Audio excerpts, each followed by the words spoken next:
అధ్యక్ష నమస్కారం అధ్యక్ష.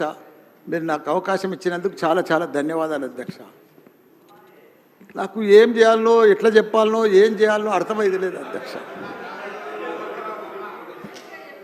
నేను పాలమ్మిన అధ్యక్ష, పువ్వులు అమ్మిన అధ్యక్ష, పెద్ద పెద్ద విద్యా సంస్థలు తెరిచిన అధ్యక్ష. ప్రపంచంలోనే భారతదేశంలోనే పెద్ద విద్యా సంస్థలు తెలంగాణ ఎవరికన్నా ఉన్నాయంటే అవి మల్లారెడ్డికి ఉన్నాయి అధ్యక్ష. కానీ ఇప్పుడు అంతా అయోమయం ఆగం ఉంది అధ్యక్ష. ఎట్లా అంటే నా మేడ్చల్ నియోజకవర్గం అధ్యక్ష, భారతదేశంలోనే ఏకైక నియోజకవర్గం మేడ్చల్. నేను జిల్లా చెప్తలేను అధ్యక్ష, నియోజకవర్గం నాది పెద్దది అధ్యక్ష. 7 మున్సిపాలిటీలు, 3 కార్పొరేషన్లు, 61 గ్రామాలున్న ఏకైక మేడ్చల్ నియోజకవర్గం మల్లారెడ్డిది అధ్యక్ష. మల్లారెడ్డి అధ్యక్ష, దాన్ని అతులం కుతులం చేస్తున్నారు అధ్యక్ష. దాన్ని జిహెచ్ఎంసీ అని. ఇప్పుడు నా తన 7 మున్సిపాలిటీలు ఉన్నాయి, 3 కార్పొరేషన్లు ఉన్నాయి, 61 గ్రామాలు ఉన్నాయి. అందులో 28 గ్రామాలు తీసి మున్సిపాలిటీలలో కలిపేసారు పక్కకునే గ్రామం. ఆ మున్సిపాలిటీలన్నీ ఇప్పుడు వాళ్ళ పీరియడ్ అయిపోగానే జనవరి 27కు అవి జిహెచ్ఎంసీలో చేస్తారట. నా టైంలో ఒక్కటే పీరియడ్ అయింది వాళ్ళు గెలిచి. నా దగ్గర ఒక్క మేడ్చల్ నియోజకవర్గంలోనే కార్పొరేటర్లు, కౌన్సిలర్లు, మేయర్లు, జిల్లా పరిషత్ చైర్మన్లు, సర్పంచ్లు, ఎంపీటీసీలు, వార్డు మెంబర్లు వీళ్ళందరూ కలిసి ఒక మేడ్చల్ల 444 మంది నా తన లీడర్లు ఎదిగిరు అధ్యక్ష. ఇవాళ వాళ్ళంతా మటాష్ అయిపోయారు. మొత్తం సగం మంది కాంగ్రెస్లకే వచ్చారు. అయోమయంలో పడిపోయారు వాళ్ళు మొత్తం కాంగ్రెస్లోకి పోయి.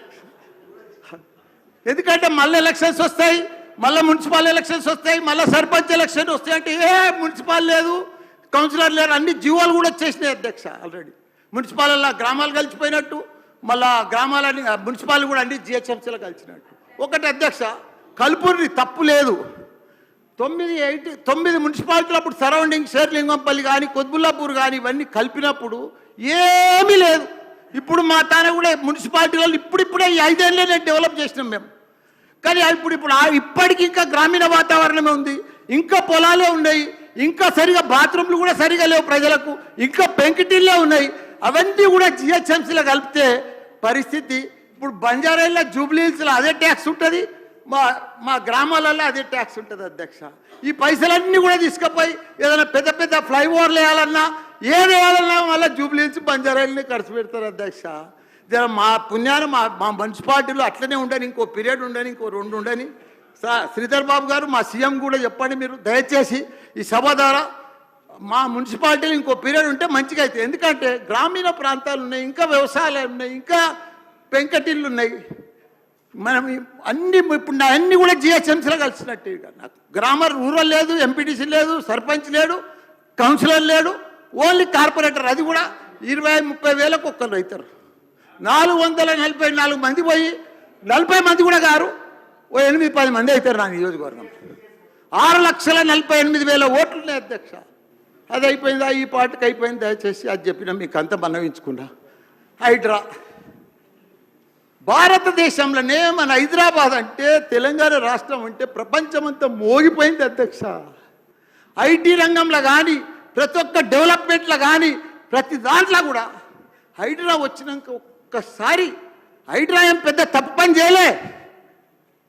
కానీ హైడ్రా వచ్చినాక ఒక భయాందోళనతో మొత్తం కుప్పగొలిపోయింది అధ్యక్ష. హైదరాబాద్ సిటీ దిష్టి తగిలిపోయింది అధ్యక్ష.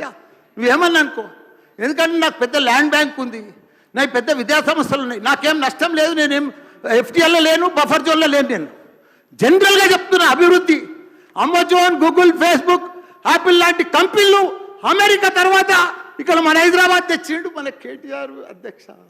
హెడ్ క్వార్టర్స్ ఈయనే ఉండే అధ్యక్ష.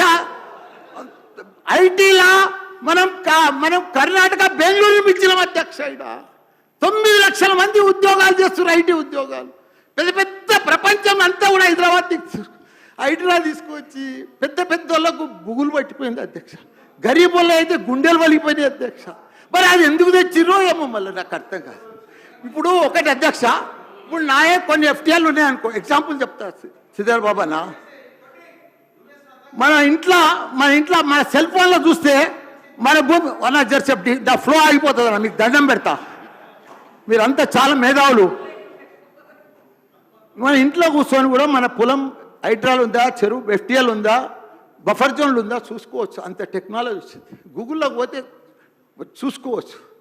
చూసి ఎవరెవరికి ఉందో ముందే నోటీసులు ఇచ్చి ఓపికతో అర్జెంట్ ఏముంది, తెల్లారి శుక్రవారం పొద్దుగల్లే పోయి శనివారం పొద్దుగల్లే పోయి కూలగొట్టాలని ఏముంది అధ్యక్ష.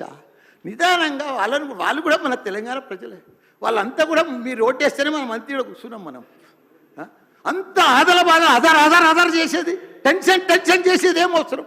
మంచిగా నోటీస్ ఇచ్చి బాబు చేంజ్ చేసుకో, మార్చుకో, చూసుకో, నీకు ఇది ఇస్తాం, గరీబోడు ఉంటే ఇది ఇస్తాం, ఈ బెడ్రూమ్లకు అని నిమ్మడంగా చేస్తే అయిపోయాయి కదా.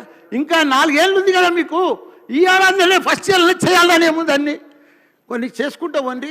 రియల్ ఎస్టేట్ అయితే అధ్యక్ష రియల్ ఎస్టేట్ అయితే కుప్ప కూలిపోయింది. ఏదైనా పెళ్లికి అమ్ముదామన్నా కొంటలేరు ఎవరు. పైసల రొటేషన్ లేదు, వ్యాపారాలు లేవు, బిజినెస్ లేవు, ఏమీ లేవు అధ్యక్ష. దయచేసి మీరన్నీ కూడా ఆలోచన చేయాలని మంత్రులు కూడా ఉన్నారు. అందరికి కూడా చెప్తున్నా, అందరికి కూడా దండం పెట్టి చెప్తున్నా. థ్యాంక్ యూ అధ్యక్ష.